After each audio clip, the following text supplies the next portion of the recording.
প্ৰথমবাৰৰ কাৰণে 20 বছৰ পিছত সমষ্টিটোৰ নাম বদলিছে, কিছু এৰিয়া বেছিকৈ সোমাইছে, কিছু এৰিয়া ইয়াৰ পৰা কাট খাইছে, কিন্তু তাৰ ভিতৰতো কেন্দ্ৰীভূত হৈছে পূৰ্বৰ অঞ্চলসমূহে ইয়াত বেছিকৈ থাকি গৈছে, নতুনকৈ অন্তৰ্ভুক্ত হৈছে। সেইফালৰ পৰা ভাৰতীয় জনতা পাৰ্টিৰ যি ভোটাৰ্ছ আছে তেওঁলোক যথেষ্ট নাৰ্ভাছ হৈছে। মই অন্য ৰাজনৈতিক দলৰ কথা কোৱা নাই, প্ৰচণ্ডভাৱে ভাৰতীয় জনতা পাৰ্টিৰ ভোটাৰসকলৰ মাজত দিলীপ শইকীয়া বিৰোধী ঢৌ আছে। মই আচৰিত হৈছোঁ এইকাৰণে যে যিমান নেতা ইয়ালৈ ভোট বিচাৰিব আহিছে দিলীপ শইকীয়াৰ পক্ষত, তেওঁলোকে দিলীপ শইকীয়াৰ নামটো ক'বলৈ ভয় কৰিছে, দলৰ নামত ভোট খুজিছে যে মোদী ডাঙৰীয়াক ভোট দিয়ক, আপোনালোকে বিজেপি দলক ভোট দিয়ক, পদুম ফুলত ভোট দিয়ক, তেনেকুৱা ধৰণৰ বক্তব্য তেওঁলোকে ৰাখিছে। দিলীপ শইকীয়াক পুনৰ আপোনালোকে নিৰ্বাচিত কৰক, এনেকুৱা বক্তব্য তৃণমূল পৰ্যায়ৰ পৰা প্ৰধানমন্ত্ৰী যিসকল ইয়াত আহি গ'ল, প্ৰধানমন্ত্ৰীও এবাৰ আহিছে, যে তেওঁ নিজৰ নামত ভোট খুজিছে। মংগলদৈত আছে নাড্ডাই কওক, মাননীয় মুখ্যমন্ত্ৰী ডাঙৰীয়াই কওক, তেওঁলোকে দিলীপ শইকীয়াৰ নামত ভোট খুজিবলৈ যেন ক'ৰবাত সাহস কৰা নাই। এইকাৰণে যে দিলীপ শইকীয়াক প্ৰচণ্ডভাৱে নিজৰ দলৰ হাজাৰ হাজাৰ কৰ্মীয়ে বিৰোধিতা কৰিছে, আৰু অন্য দলৰ কৰ্মীয়ে বিৰোধিতা কৰাটো স্বাভাৱিক, নিজৰ দলৰ বিৰোধিতা কৰাটো আমি আচৰিত হৈছোঁ। আৰু মই ভাবোঁ আমি আশা কৰাতকৈ বেছি ভোটত ইয়াত BPF দলে আমি নিৰ্বাচিত হ'ব পাৰিম। ভাৰতীয় জনতা পাৰ্টিৰ আমাৰ কমলপুৰৰ বিধায়ক ডাঙৰীয়াই মাধৱ ৰাজবংশীক আমিহে টিকেট দি আছোঁ বুলি কোৱা নাই শুনা জানো? এনেকুৱা হ'লনে তেওঁলোকৰ ৰাজনৈতিক দলটো সকলো দলৰে তেওঁলোকৰ লগত থাকি পেলাই নিৰ্বাচন খেলিব?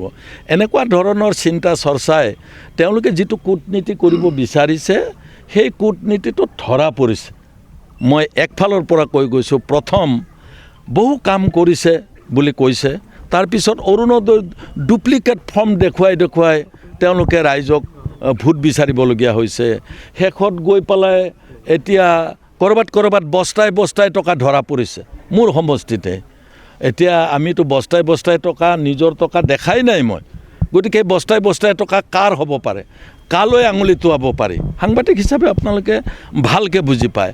আৰু যিবিলাক ইতিমধ্যে চেণ্টাৰৰ ওচৰে আকৌ আজিৰ দিনটোতো ভোট দিয়া মুহূৰ্ততো মানুহক প্ৰলোভনৰ ৰাজনীতি কৰিব বিচাৰিছে। কালাইগাঁও লাচিত প্ৰাথমিক বিদ্যালয়, 1 নম্বৰ লাচিত প্ৰাথমিক বিদ্যালয়ৰ ওচৰত এটা ঘৰত থাকি কোনোবাই কৰিছে, মই আপত্তি দিবলগীয়া হ'ল যে লোকেল অ'চিক যে এনেকুৱা হৈছে, আপুনি একবাৰ তাতে চাই কি হৈছে। গতিকে এই মুহূৰ্তলৈকে যেতিয়া তেওঁলোকে মানে অতি নিম্ন স্তৰৰ কূটনীতি ল'বলগীয়া হৈছে, ইয়াৰ পৰা বুজা গৈছে যে ইয়াত দৰং ওদালগুৰিত গোটেই দলৰ কৰ্মী ফ্ৰাষ্ট্ৰেটেড। সংখ্যালঘু এলেকাত কেনেধৰণৰ হ'ব? সংখ্যালঘু এলেকা বুলি ক'লে আচলতে সংখ্যালঘু আমাৰ খিলঞ্জীয়া সংখ্যালঘু আছে, আমাৰ মিয়া ভাইসকল আছে, আৰু মই ভাবোঁ তেওঁলোকৰ অঞ্চলত যেহেতু এটা ৰাজনৈতিক দল AIDFে আমাক পোনপটীয়াকৈ সমৰ্থন দিছে, আৰু সংখ্যালঘু লোকসকল ভোটৰ ক্ষেত্ৰত তেওঁলোকৰ পুলিং পাৰ্চেণ্টেজো খুব বেছি হয়, 95, 96, 98% পৰ্যন্ত হয়। তেওঁলোকে ইউনাইটেডলি কেতিয়াবা ভোট দিয়ে, মানে যাক ভোট দিয়ে একেলগে দিয়ে। মই ভাবিছোঁ সংখ্যালঘু যিসকল আছে তেওঁলোকে এইবাৰ BPF দলক আটাইতকৈ বেছি ভোট প্ৰদান কৰিব বুলি মই আশা ৰাখিছোঁ। লগত নিশ্চয় কংগ্ৰেছো অলপ পাব, আগৰ পৰা পূৰ্বৰ পৰা কংগ্ৰেছো পাই আছে, কিন্তু আমি গৰিষ্ঠ সংখ্যক ভোট মানে 70 to 80% ভোট, পুলিং ভোট আমি পাবলৈ সক্ষম হ'ম। যুৱ প্ৰজন্মৰ প্ৰতি মই আহ্বান যে আপোনালোক প্ৰথমবাৰ ভোট দিব, আৰু আপোনালোকৰ আশা আকাংক্ষা আপোনালোকে ভোট দিয়াৰ আগতে দেখিছে, আপোনালোকক কৰ্মসংস্থাপনৰ প্ৰয়োজন আছে, আপোনালোকক চাকৰি বাকৰিৰ প্ৰয়োজন আছে, ডাইৰেক্ট ইনডাইৰেক্ট এমপ্লয়মেণ্টৰ প্ৰয়োজন আছে। সেই ক্ষেত্ৰত আপোনালোকে কাক ভোট দিলে ভৱিষ্যতে আপোনালোকৰ উজ্জ্বল হ'ব, ভৱিষ্যত উজ্জ্বল হ'ব, সেই কথাটো যুৱ প্ৰজন্মই জানে।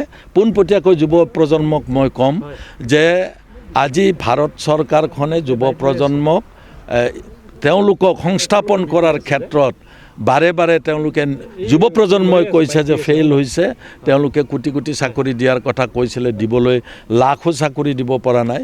সেইফালৰ পৰা যুৱ প্ৰজন্ম নিৰাশ হৈছে আৰু দৰং ওদালগুৰিত অন্তত নিযুক্তিৰ যিবিলাক হৈছে সেই নিযুক্তিবিলাকৰ খুব সিংহভাগ পাবলৈ সক্ষম হোৱা নাই।